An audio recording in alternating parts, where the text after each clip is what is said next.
U.S. intelligence agencies are still working to completely uncover the most sophisticated cybersecurity breach in American history.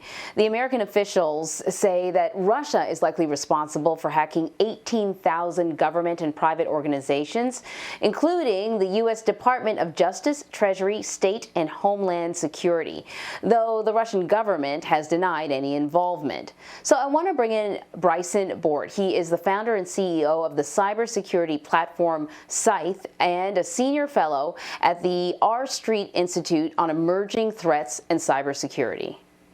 Bryson, thank you so much for joining us.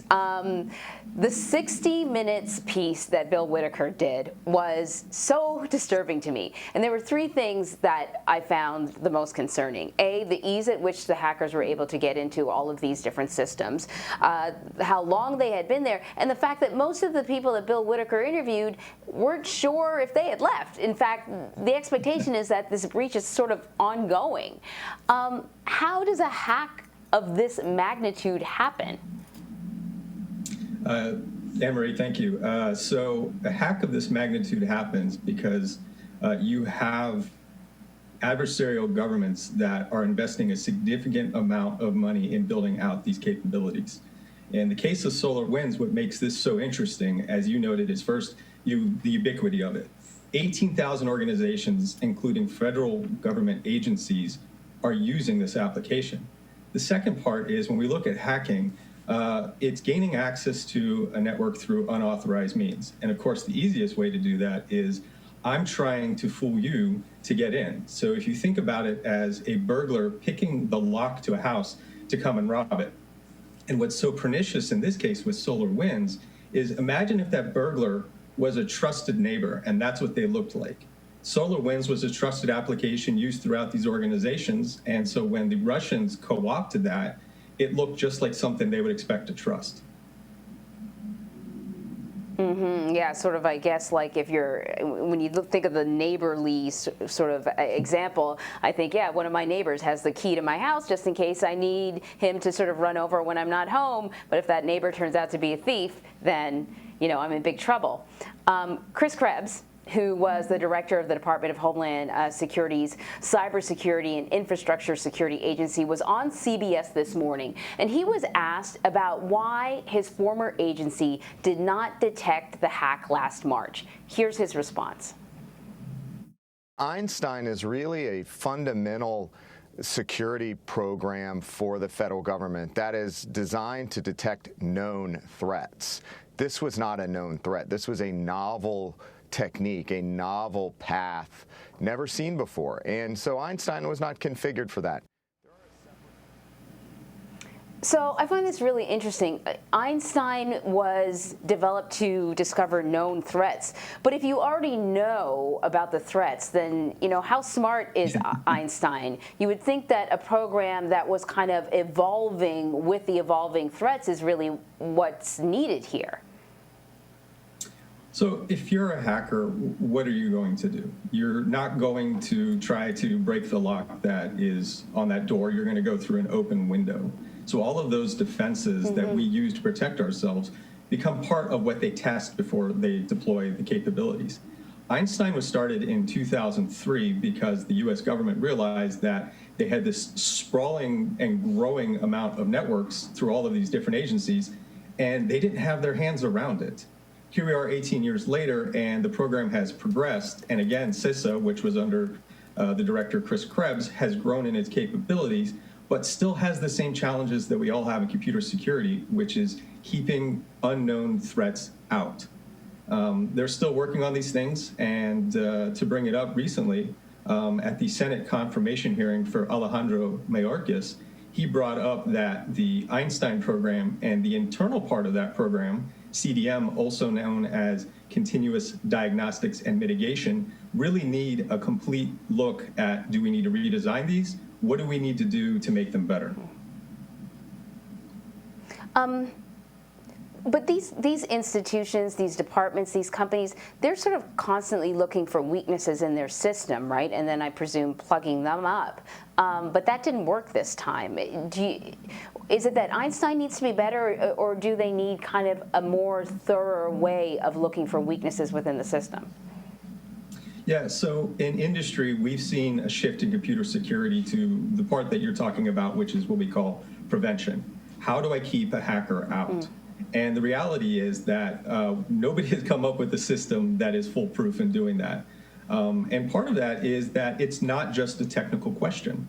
People are a part of the system. And so how do I remove the human element of users using those computers, as well as the fact that we can also do things like insider threats, or in the case of a sophisticated adversary, an intelligence organization, they can pay for that access. And so the focus has been, and this is part of what Chris Krebs called out earlier, was that we need to hunt relentlessly. We need to be looking internally at saying, okay, we can't keep you out, but once you're in, we need to be looking to try to find you and using that information to detect, find, and remove them.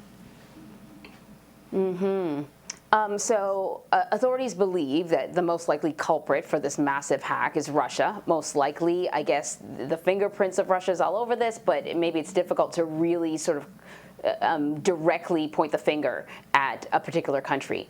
But what is it that indicates that Russia is most likely behind this?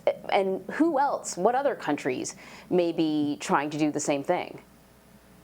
Yeah, there is a growing list of cyber armies coming online around the world. Not all of them are friends, but it continues the country practice of gaining intelligence and espionage. Computers and the very nature of how they are interconnected makes them a very tempting target for access to all of that data. The specific reasoning why they have attributed this to Russia is still classified, but the government has come out and said that they believe that's the case. Attribution in general is very difficult because there's that combination of, well, looking at this code, and remember, this was code that was inserted into a commercial product, SolarWinds. It's really hard to say, well, who wrote that code? The other parts that make this difficult is it's not like the Russians went out, put a server in the United States with a Russian flag on it, and we're like, okay, well, this is where we're operating on. This is more like a detective story where it's a combination of putting together different insights, different facts, different motives to start to understand who we can figure out did it. And on top of that, we also have had a claim that came out a week ago that the Chinese also took advantage of SolarWinds. Not in the same way that the Russians did by implanting their own code to co-opt the application, but by taking advantage of a vulnerability in it, exploiting that, and then taking over the software. Two other very active adversarial nations that are out there are North Korea, who does a lot of what would be seen as a more criminal enterprise with working with cryptocurrencies, and also Iran, who has launched or attempted to launch attacks more trying to cause devastation and chaos. From what I gather, SolarWinds is pretty ubiquitous. It's pretty much everywhere. I guess the option of just removing the SolarWinds software and, I don't know, buying software of a competition isn't really there because it's, what, too much a part of the system? So SolarWinds is network management software. It's what we use to maintain the health of the software. But that's not the real challenge now. We've plugged the whole of SolarWinds. So if you think of SolarWinds as that was a particular key to a lock, that's been fixed. The problem is, and this is what Dmitry Alperovich was talking about in his testimony to the House on Cybersecurity last week, which is this concept of breakout time. Once an attacker gets in and gets on a computer, they don't stay there. They drop additional specialized code, also known as payloads, and those payloads are how they're actually accomplishing their mission. SolarWinds was just the access to the house. Now the burglar is bringing these unique and stealthy tools to the game, and that's what they're doing in the networks to steal things. Those tools, we still don't have public confirmation of which ones they were using, how they were using them, or even the extent of what they've stolen. Wow. So we're talking about government agencies here that have, millions and millions of dollars to spend on cybersecurity. But we also know that all kinds of businesses used software that included the SolarWinds software.